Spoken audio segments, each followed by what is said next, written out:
Wrestling Classic, not bad. Where are you, Starcade 83, you son of a bitch? Hey, you ready for Christmas, man?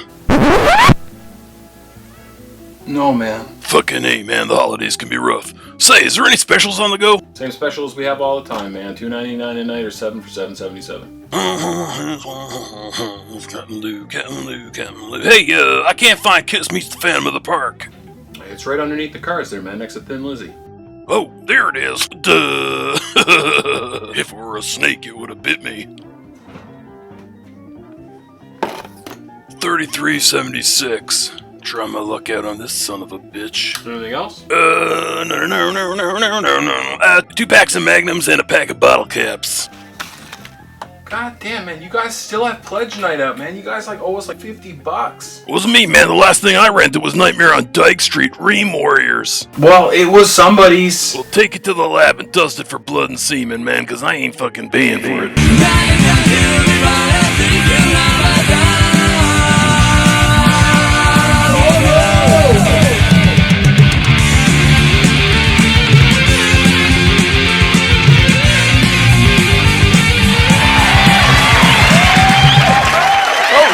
You're early! Fuck it! What odds, man? Pull up a chair. Castillo and I are rocking our favorite Kiss clone albums, man, to kind of get us into the zone for tonight's episode. What you spinning now, Castillo? Sweet baby Jesus, man. This is a creepy one. Kind of an obscure band from Erie, Pennsylvania. They were originally called Speed Queen. They toured all over the east coast of the States and Canada, man. They had kind of special effects, big pyro shows, outlandish makeup and costuming. Sounds familiar. What can you do? You know what you're so bad I can't think. Oh yeah, go crazy. Crazy for you. Hey, that's some good AOR. Check this out, though, man. The Wild. Kind of a dirty rock and roll punk vibe going on here. I think they were from Los Angeles. Kind of looks like a band full of sleazy P martinis on the set of any Sid and Marty Krofft Super Special. And this album is dedicated to metal munchers, so you should feel safe. I mean, it says if you like loud parties and staying up late, this is the album for you.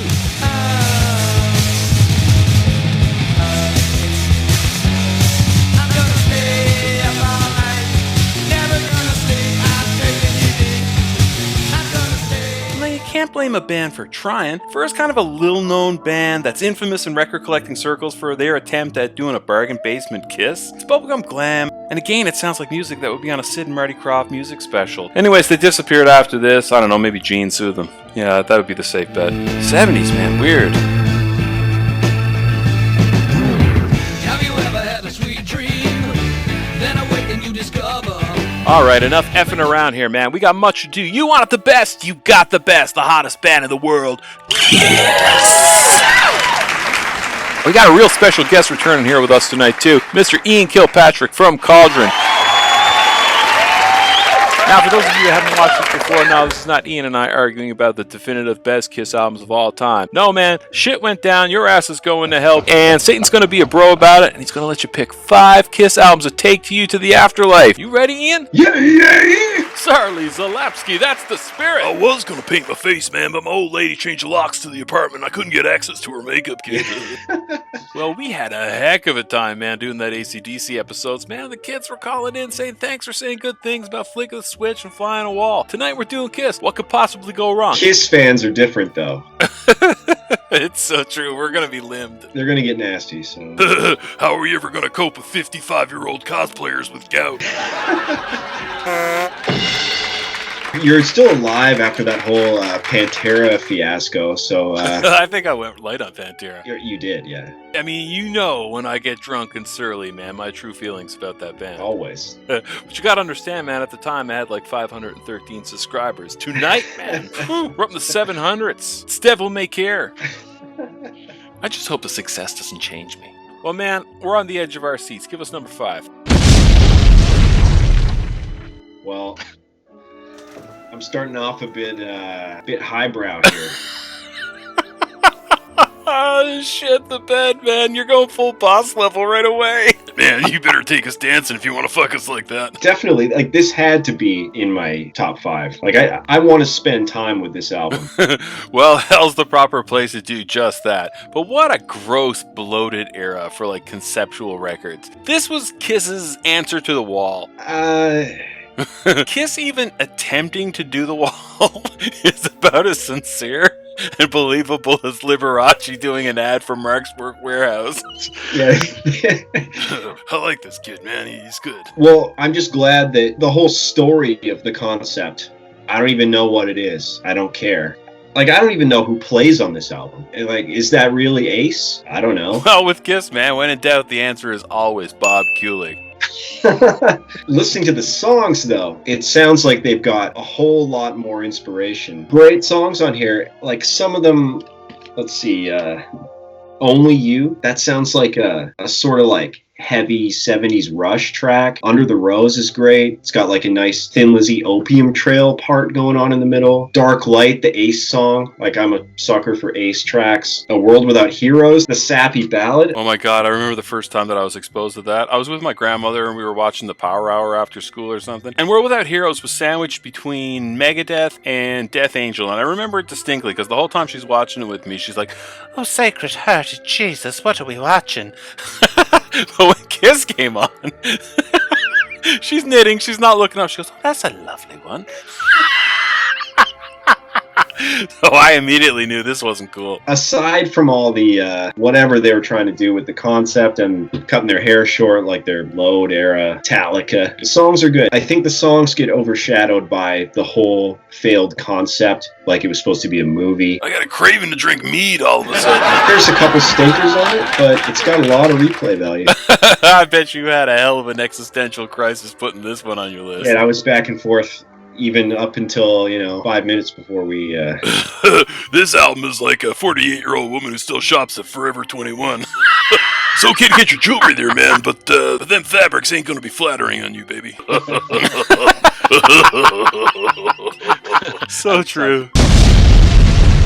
My number 5, oh god, I'm gonna take shit for this. 1983, Lick It Up. I know it's a sleazeball dirtbag album, and it really shows Kiss's true colors. This album lacks class, and thanks to the addition of Vinnie Vincent, man, it's creepy.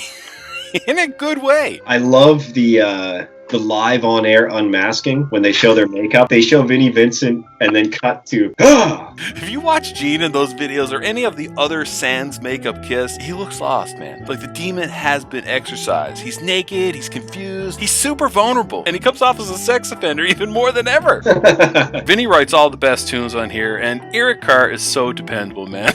He's like your sister's ex-boyfriend and still helps her move and shit, man. And he still goes to all your younger brother's softball games.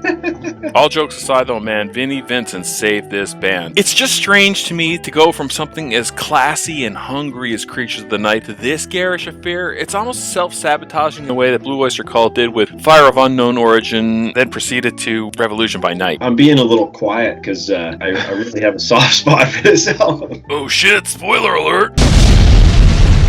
Okay, well, number 4, apparently I don't have a physical copy of this, but Hotter Than Hell. Okay, Ian is now switching back into his tweed elbow patch sports jacket, folks. Tell us more, Professor. Yeah, it's one of the most solid Kiss albums. It's funny because when people talk about the sophomore slump, this album usually gets brought up.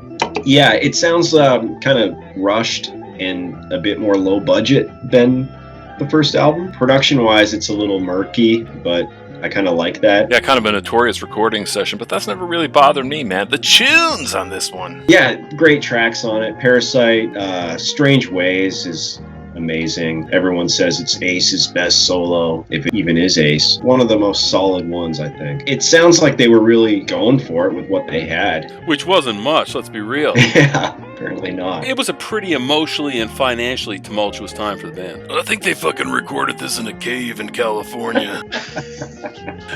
Yeah, the whole time Paul is frustrated because Gene is trying to seduce stalagmites. And Peter and Chris insist on spelunking while they're doing their takes. My number 4, 1977, the year of my birth, Love Gun. Okay.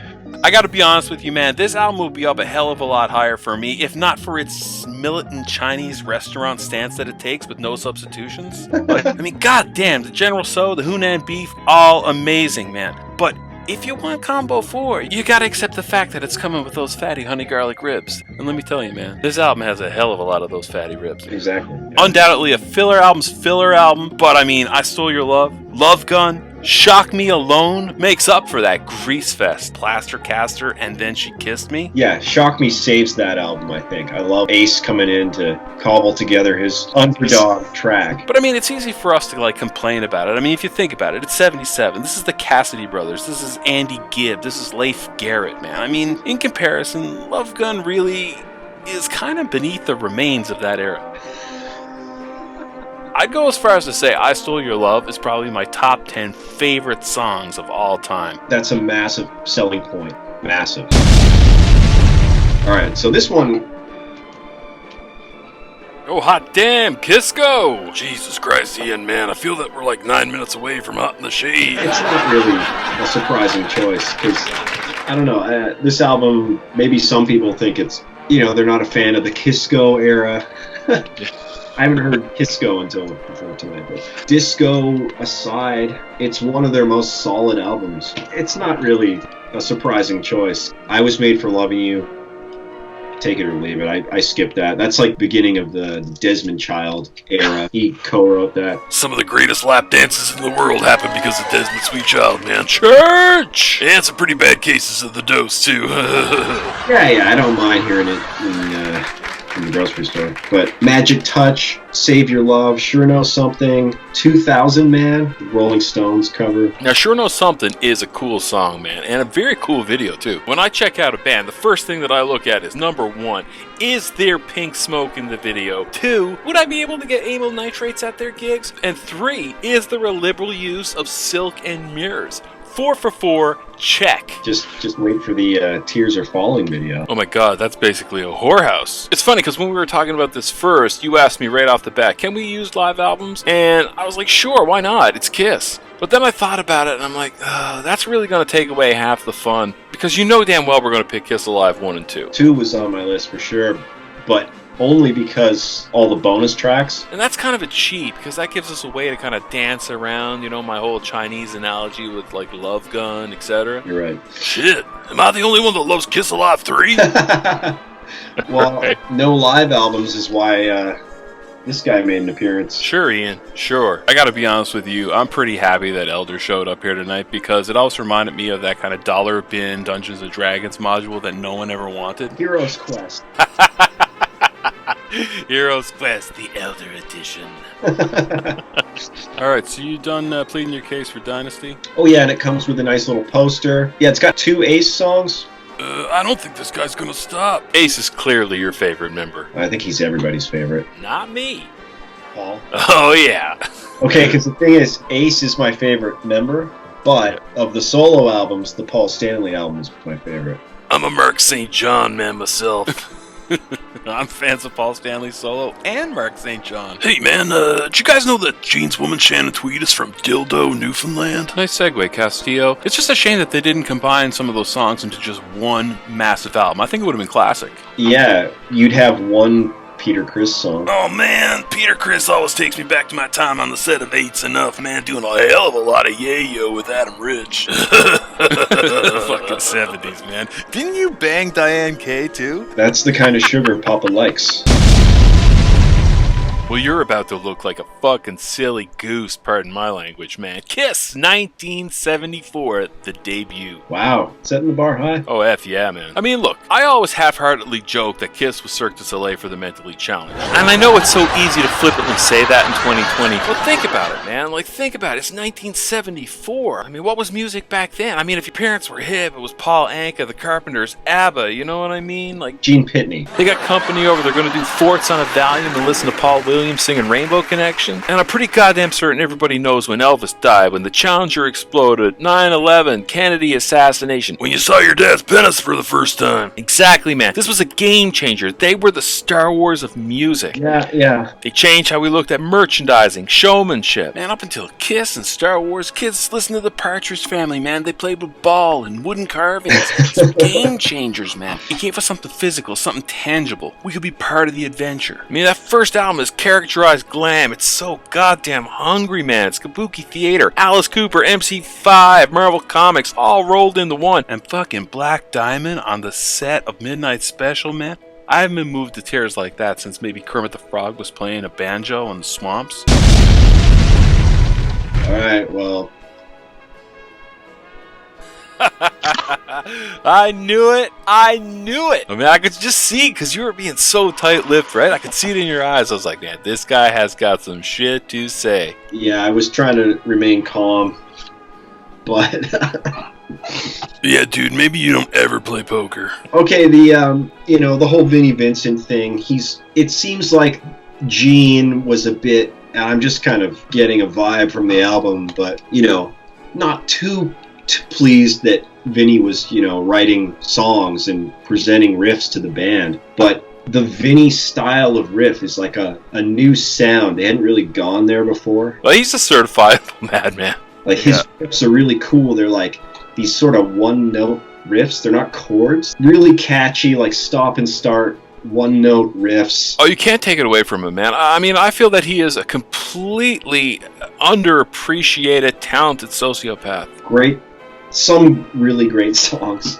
Young and Wasted, Not for the Innocent, Exciter. Even the Gene songs that are like kind of throwaway are saved by the Vinnie riffs. So Dance All Over Your Face. I like the production. It's like really dry. And again, I don't want to live in a world where all hell's breaking loose is not at my fingertips at all times. Okay, well, the rap where he says, I was walking down the street one day, a street hustler comes up to me, looks me up, looks me down, and he says, what be this and what be that? That's based on a true story.